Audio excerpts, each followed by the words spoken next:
Hello, Occupy people of the world. You are the future of humanity. You are the heart and the soul of what we're all trying to become. Bless you. Valentine's Day is today, and this is my heart message to you.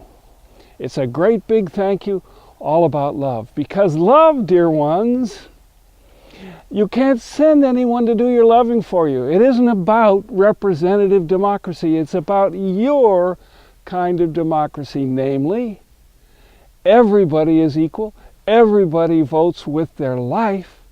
And that's what you've been doing with all these blessed little villages you've put together.